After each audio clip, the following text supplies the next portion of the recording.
In a small saucepan, bring to a boil 1 cup of water and your vanilla bean without the seeds, and 3/4 of a cup of granulated sugar. We're making the wonderful coconut flavored syrup that's going to saturate the layers so that they have a real coconut taste. And 1/4 of a cup of that delicious coconut cream. Once this comes to a boil, cook it for 1 minute. And in our bowl here, we have that delectable Swiss meringue buttercream. And to flavor the buttercream, we're going to add a 1/2 cup of cream of coconut and a 1/2 teaspoon of natural coconut flavoring.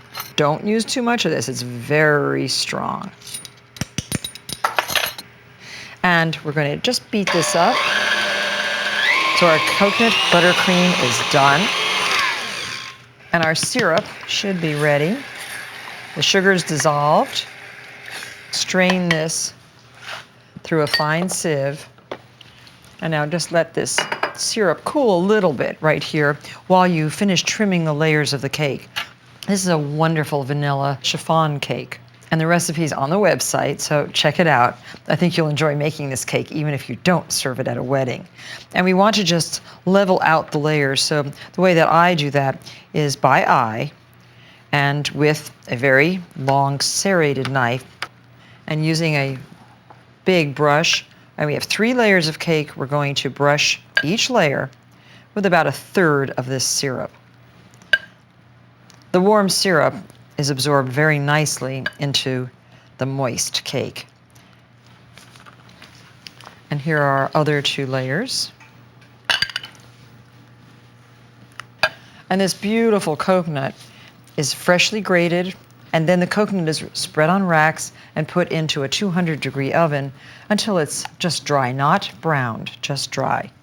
Notice how I have arranged a cake round on a Lazy Susan. I have put a few pieces of parchment paper so that all the excess stays on the parchment. And this is a cake decorating Lazy Susan, it turns. The cake is a 9-inch round cake. And now we want to spread a little bit of our Swiss meringue frosting on the bottom layer. Sprinkle it with a little bit of coconut. This is store-bought sweetened shredded coconut. It adds a very delicious texture and a sweetness to the center of the cake. And now we'll add the next layer. More of that really delicious Swiss meringue. And you can see why this is called a column cake. It's getting to be tall like a column. Coconut cake is just one of my very, very favorite cakes.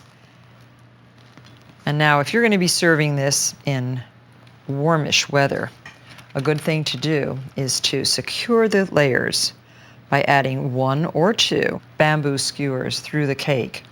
These can be removed and you'll never know they were there, but they will hold the cake together until it gets chilled. And now we're going to crumb coat the cake. Crumb coating is basically a thin layer of frosting over the entire cake. This crumb coat fills in all the holes between the layers. You can just snip off the skewers and leave them in the cake.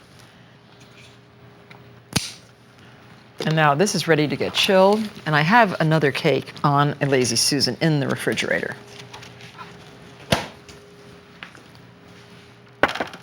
And now we can finish the decoration using the same frosting. Get a nice even layer of frosting on the sides and on the top.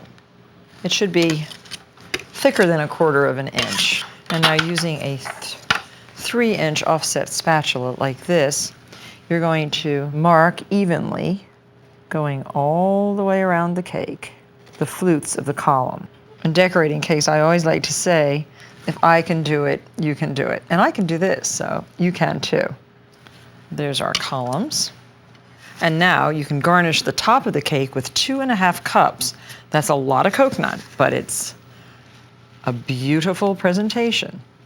And now, this recipe, if you get confused, is not only on our website, it's also in our Summer Weddings issue, Martha Stewart Weddings, Summer '99. Now, dust it with a fine dusting of confectionery sugar. Transfer the cake right to a beautiful pedestal, and it transfers quite easily if it's cold. This is the scary part. But take your time, don't mar your frosting. Slide the spatula out, and there you have a really beautiful and simple and elegant cake, serving at least 16 and lots more if the pieces are small enough. But don't skip, everybody loves this cake.